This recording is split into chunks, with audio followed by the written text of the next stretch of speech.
श्री स्वामी समर्थ महाराज की जय. गुरुदेव दत्त. स्वामी समर्थ महाराज की जय. स्वामी भक्तांनो, स्वामी भक्त या चॅनल मध्ये आपलं स्वागत आहे. आपण सबस्क्राईब करा आणि लाईक करा. आज मी तुम्हाला स्वामी भक्त बसप्पा तेली यांची कथा मी आज तुम्हाला सांगत आहे. अक्कलकोटमध्ये एक कुटुंब राहत होतं तेली समाजाचं. त्याचं नाव बसप्पा तेली. बसप्पा तेली हा खूप गरीब, 18 विश्व दारिद्र्य, गरीब पत्नी, 2 मुलं असा त्यांचा 4-5 जणांचा त्यांचा परिवार होता. घरची परिस्थिती म्हणजे अशी की त्याला खाण्यापिण्याची सुद्धा त्याला वेळेवर मिळत नसत. त्यांनी जर लाकडं जर विकली तर म्हणजे तरच त्याला पैसा भेटायचा. बसप्पा तेली एक वेळेस पत्नीची आणि त्याची खूप भांडणं झाली आणि तो असा रानात निघाला सरपाला काढण्यासाठी.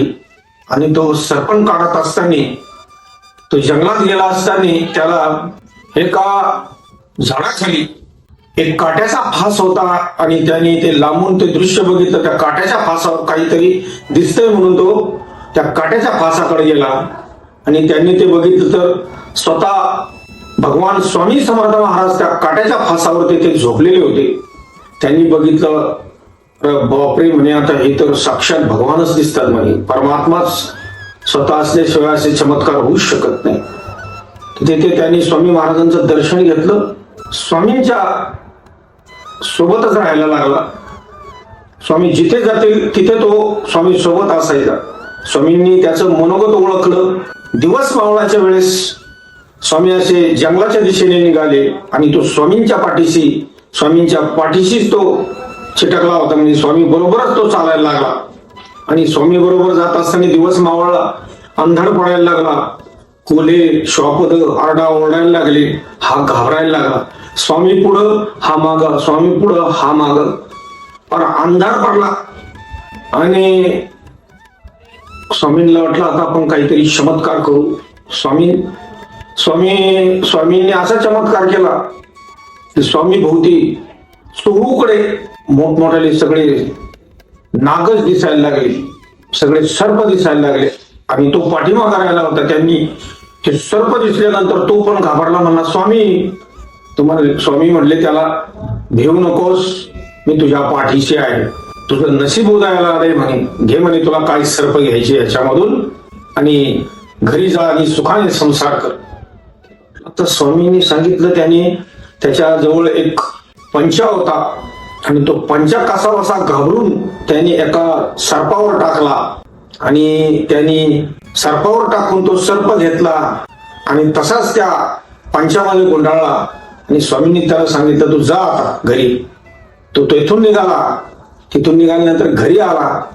घरी आल्यानंतर बायकून त्याला बघितलं. म्हणे, आले का तुम्ही फिरून? हो. आणि कुठे गेले होते? म्हणे, कुठे नाही म्हणे, मी असा जंगलामध्ये गेलो होतो. स्वतः साक्षात परब्रह्म मी तिथं बघितले म्हणे, काट्याच्या फासावर झोपलेले होते. ती म्हणे, मग परब्रह्म तुम्हाला भेटली म्हणे, मग काय दिले म्हणे त्यांनी तुम्हाला? मी काय नाही म्हणे, सर्प दिलाय म्हणे. सर्प दिलाय? ते त्यांनी उचकलं. तो सर्प त्याची अख्खी सोन्याची काम झालेली होती. हा चमत्कार तुम्ही. स्वामी आपल्या भक्ताचं मनोगत कसं ओळखतात आणि तिथून पुढं आजही त्या अक्कलकोटमध्ये बसप्पा तेलीचे वंशज आहेत. आजही ते सुखाने संसार करतात आणि ते स्वतः स्वामी भक्त झालेले आहेत. असे तुम्ही व्हा स्वामी भक्त. फक्त प्रामाणिक सेवा करा आणि स्वामींचा मेवा खा, प्रसाद दिलेला. बंधूंनो आणि मित्रांनो, अक्कलकोट स्वामी हे जगाचे चालक, मालक, पालक आहेत. आज या धावपळीच्या जीवनात या मानव जातीला त्याचा विसर पडत चालला आहे. ते जे ज्ञानी असतील त्यांनी हा प्रसाद घ्यावा स्वामी नामाचा. स्वामी नाम हे सतत आपल्या मुखात ठेवावं. तुम्हाला कोणतंही काही समजा विधी नाही जमले, कारण सर्वात मोठं जर सेवा असेल तर सबसे बडा है गुरु और गुरु से बडा है गुरु का ध्यास. भगवंतापेक्षाही भगवंताचं नामस्मरण हे फार मोठं आहे. म्हणून तुम्ही आजपासून आज आत्ता ताबडतोब या क्षणी स्वामींचं नामस्मरण चालू करा. दुसरं काही नाही, तोंडाने करायचंय तुम्हाला ते. आणि स्वामी सेवेचा आनंद घ्या. तुम्हाला काय जाणवतंय तुम्हाला फार थोड्या दिवसात जाणवल ते. कारण सध्याच्या या कलियुगामध्ये स्वामी फार मोठी शक्ती आहे, फार मोठी शक्ती आहे. या जनकल्याणात जर जनकल्याण आपल्याला जर करायचं असेल तर फक्त या मानव जातीने स्वामी नाम घ्यावं, स्वामी चिंतन करावं. कारण स्वामी चिंतनानं तुमची चिंता दूर होईल. जय जय स्वामी समर्थ, जय जय स्वामी समर्थ, जय जय स्वामी समर्थ.